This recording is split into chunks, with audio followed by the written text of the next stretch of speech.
In this project, I wanted to make some wooden tulips. I started out with a bunch of oak schoolhouse table legs that I had inherited.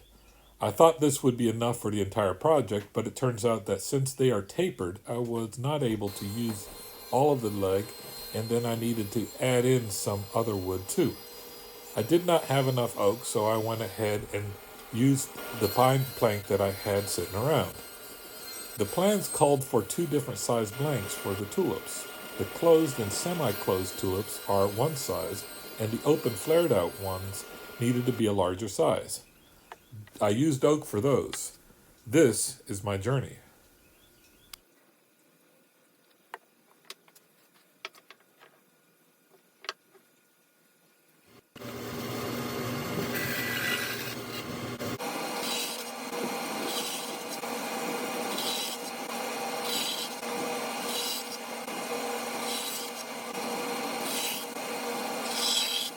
Here I am marking each blank with layout lines to guide me when I start my turning. There are 72 blanks I have to mark, and I had a small jig to help me put the square in the right place on each one.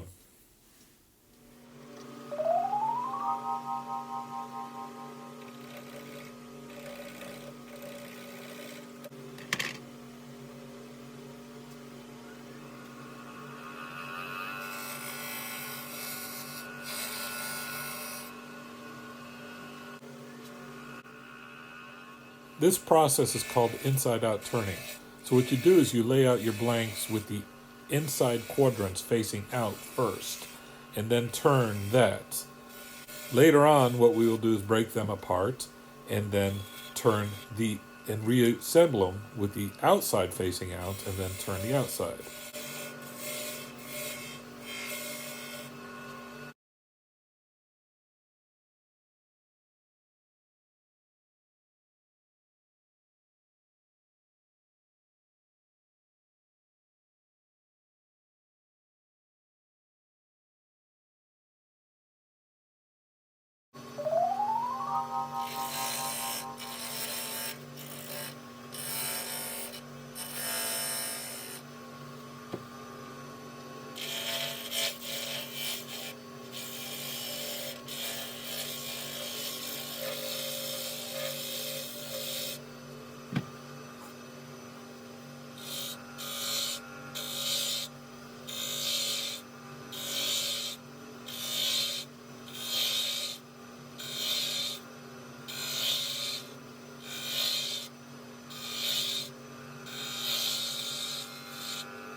You can see here that my stance with the lathe proves how uncomfortable I am with this particular tool.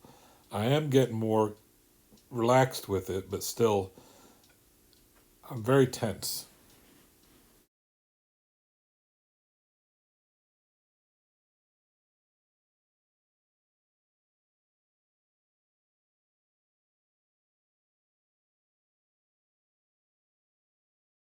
Breaking apart all the blanks and repealing the tape was an adventure that caused me to be sore in my thumbs.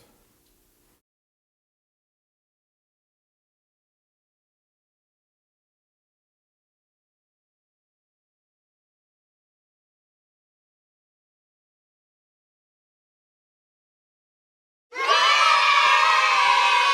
got all the parts separated and the tape removed, and I'm ready to go to the next step. This is like one of those movies from the Civil War era where they back off and I see all the lying dead people in the field. The next step is to glue up the blanks so that the outside is actually on the inside. This is why we marked out the 1, 2, 3, 4 on each of the blanks. Now this is less important on how you do this with it in my situation, because I used individual boards and glued them together. But the actual plans call for taking one board and cutting it in half each way, and to keep the grain match, you want to do this correctly. So all you really have to do is turn each board 1/2 turn, right?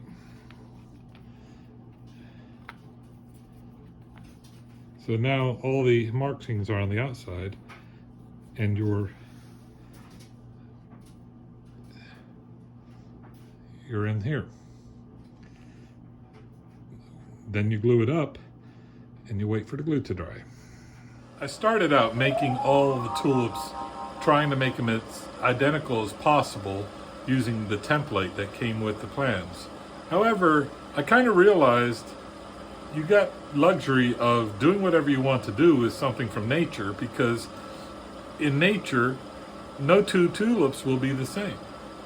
So I decided to just wing it on each one and try to do them pretty much the same as you can by winging it, and I think they're coming out much better.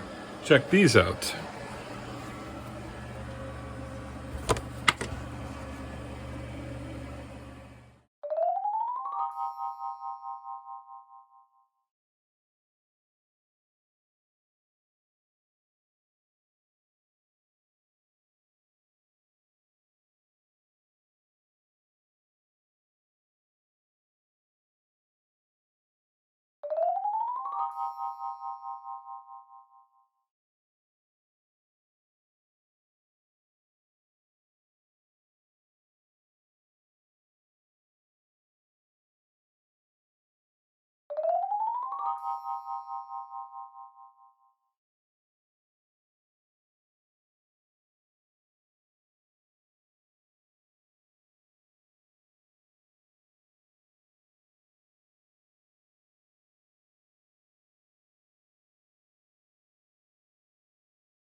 I thinned down some Rust-Oleum paint with paint thinner, and had my trusty assistant do the painting here.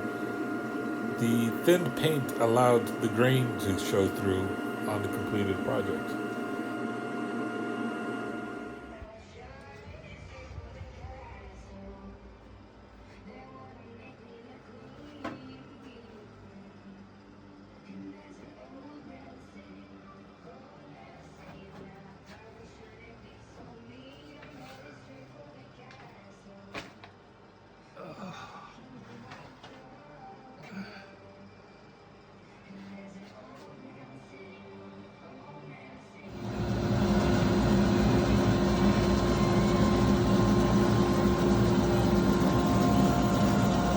I made this little jig here to help me accurately cut individual stems, and I made the hole just a slightly larger than the radius of the stems.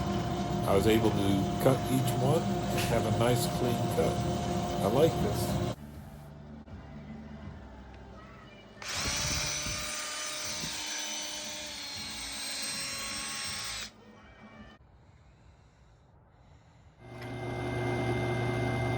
Using the holes that I previously cut for the cup hooks, I used my brad point bit here with the collar and drilled out holes for the stems. Since these are oddly shaped, I couldn't use the drill press as a natural way, but it still worked out as an easier way to cut these holes. Now it's just a matter of gluing and inserting each stem.